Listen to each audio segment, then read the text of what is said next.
जब से ईरान और यूएस की जंग छिड़ी है ना, तब से एक कमोडिटी के बारे में सब कोई बात कर रहे हैं, सब जगह डिस्कशन हो रही है, वो है क्रूड ऑयल। कि आखिर क्रूड ऑयल का क्या होगा, यहाँ से क्या वो 20-25 डॉलर और ऊपर जाएगी या यहाँ से 20-25 डॉलर नीचे आएगी और नॉर्मलाइज होगी। वेल, इस डिस्कशन को सोशल मीडिया से निकाल के बाहर फेंकते हैं और चार्ट्स पर आके देखते हैं कि एक्चुअली प्राइस एक्शन मोमेंटम क्या करना चाह रही है। सबसे पहले मंथली चार्ट पर आके देखते हैं। मंथली चार्ट पे आप देखोगे बहुत स्ट्रॉन्ग मूवमेंट है। ये इतना बड़ा candle, wide range candle with strong volume जो दिखाई दे रहा है, वो ये बता रहा है कि कहीं ना कहीं यहाँ पर स्ट्रॉन्ग पंप मिला है और एक्चुअल डिमांड जो है क्रूड ऑयल के चार्ट्स पे जो है जनरेट होती हुई दिखाई दे रही है। अभी मंथली चार्ट पे कहीं पर भी किसी भी तरह का वीकनेस नहीं दिखाई दे रहा है। तो अब यहाँ से प्राइस ऊपर जाएगा कि नीचे जाएगा, उसके लिए मल्टीपल टाइम फ्रेम एनालिसिस करते हैं। अब आते हैं वीकली चार्ट पे। वीकली चार्ट पे आप देखोगे करीबन 120 डॉलर को टच करके वापस जो है क्रूड ऑयल नॉर्मलाइज हुई थी और अब पिछले 2 हफ्ते से ये एक कंसोलिडेशन मोड में है। आरएसआई जो अगर आप देखोगे आराम से ओवरबॉट हुआ है। Overbought RSI is not a sign of weakness,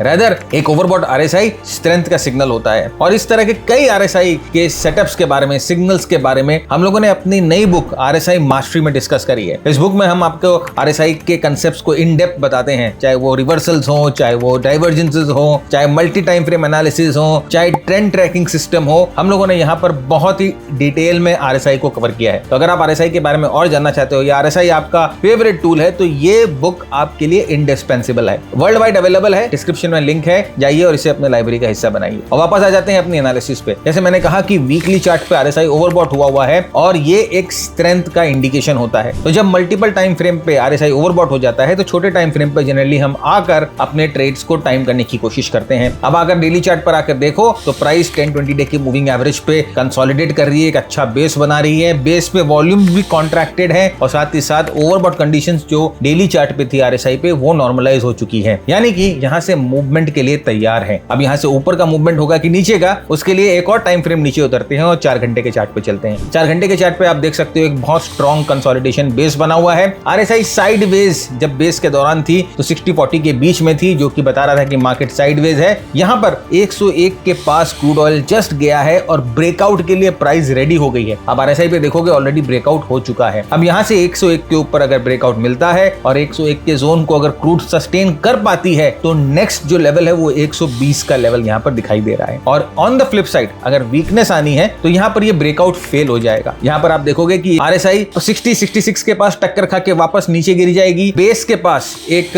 bearish candle बनेगा, लोअर टॉप लोअर बॉटम का फॉर्मेशन बनना शुरू होगा, मूविंग एवरेजेस को तोड़ देंगी और यहाँ से जो नेक्स्ट सपोर्ट लेवल है क्रूड ऑयल का वो करीबन 84 डॉलर के पास है। तो क्रूड ऑयल वहां पर आके सेटल हो जाएगा। इस तरह के बाइट साइज लेसन्स के लिए चैनल को सब्सक्राइब करना है, वीडियो को शेयर करना है। Happy learning.